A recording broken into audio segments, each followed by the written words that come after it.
Hi, how you doing? Justin here. This is now lesson 7 of the Blues League guitar course, and this time we're going to be checking out a really cool trick called gospel slides.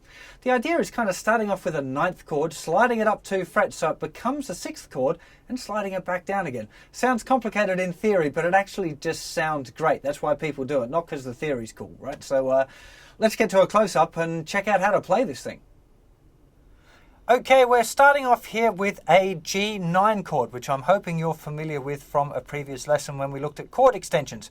Now, hopefully you remember that the root note is the note G. There's our chord, but that's our root note. Now, for gospel slides, we're actually going to leave off the first finger as well. So we're only interested in these 3 notes, which is the notes F, A, and D. 3rd fret, 2nd fret, 3rd fret.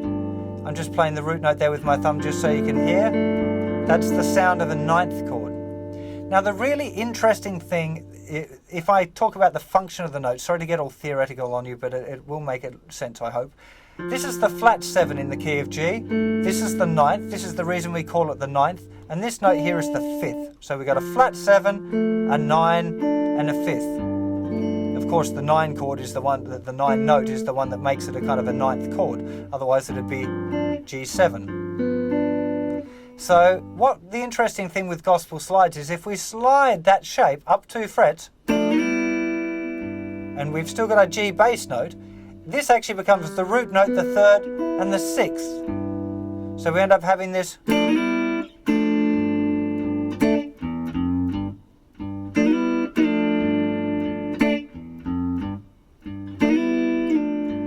Now, I'm sure you've heard that sound before.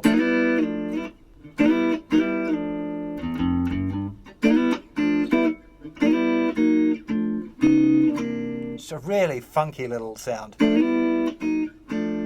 Great in a slow blues as well. So it's literally, it started off as a G9, but we don't care about that. We've just taken the top part of the shape and we use that one over a G.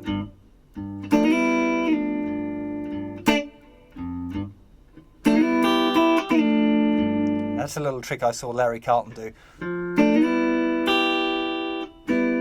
So once you slide it up, put your finger on the root note on the thinner string, then play the chord and slide it back down again. That's a lovely.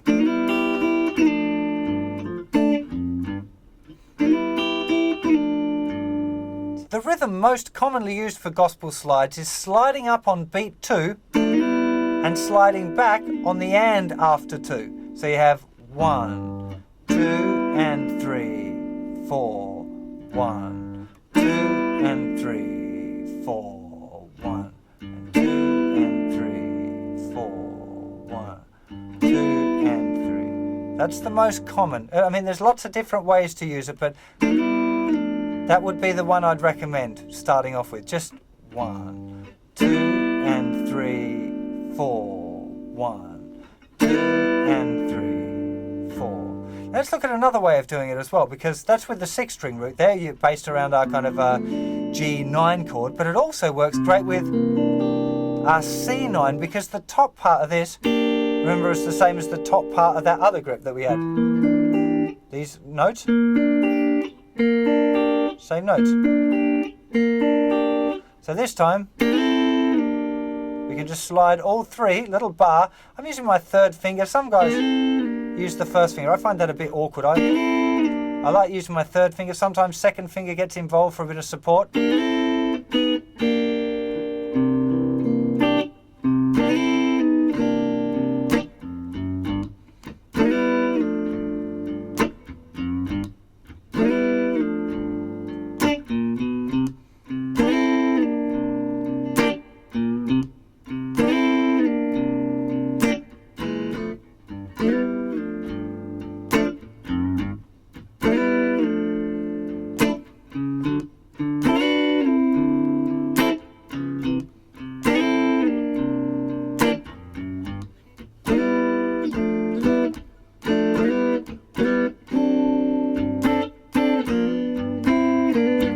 Lots of different ways of mucking around with this thing. I just kind of played through one in G there for you, just using the E-shaped root and using the top.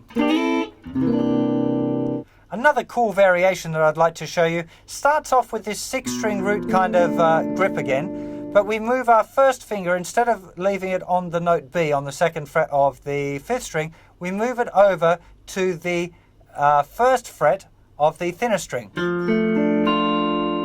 And if this is a 9th chord again, if we slide it up, we've got G6, G9, G6, G9. So you can either use this whole block. It tends to sound a little bit big for me, so I tend to go for just the small.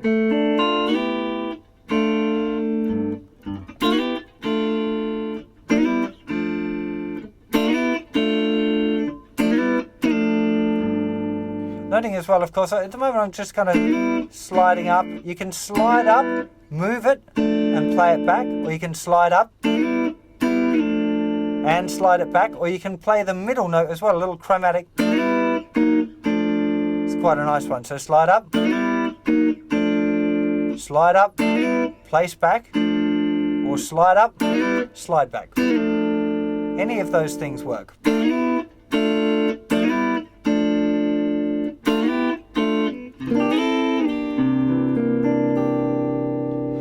There's one other one which I'll show you, but I don't tend to use it a whole lot, and that's this. I kind of like it sometimes because it's slightly thicker strings. It's the same notes as this. So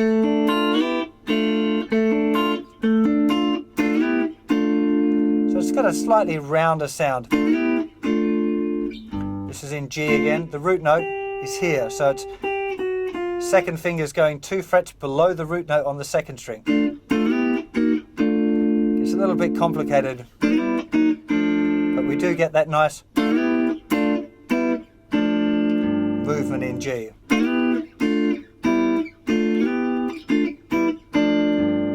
Lots of fun and games to play about with these things, I tell you. The big deal with little tricks like the gospel slides is to try and put them into practice as soon as possible.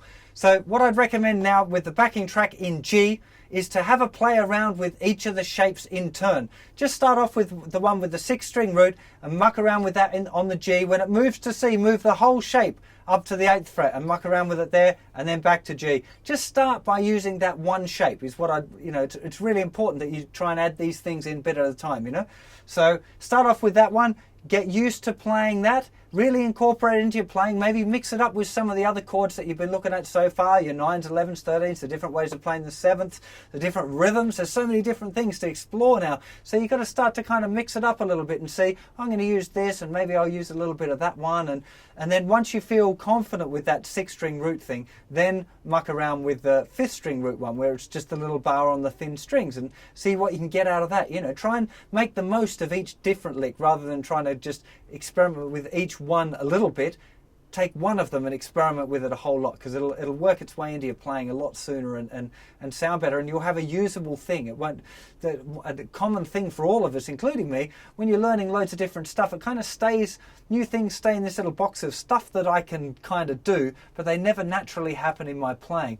And the reason for that is they haven't been mixed in properly. If you take a new idea and you incorporate it in with the other things that you've learned, it will start to kind of naturally occur. You might have to force it for a bit, right? That's kind of normal. You have to think, oh yeah, there's that lick, I'm going to try and put that in, and that's fine. That's kind of the way to work in a new lick into your bag. It's important that you go through that process. Otherwise you just end up with this big box of things that you can actually play. If I said to you, hey, play that, you'd go, yeah, I know how to do a gospel slide, but actually when you came to playing a blues, you'd never play one.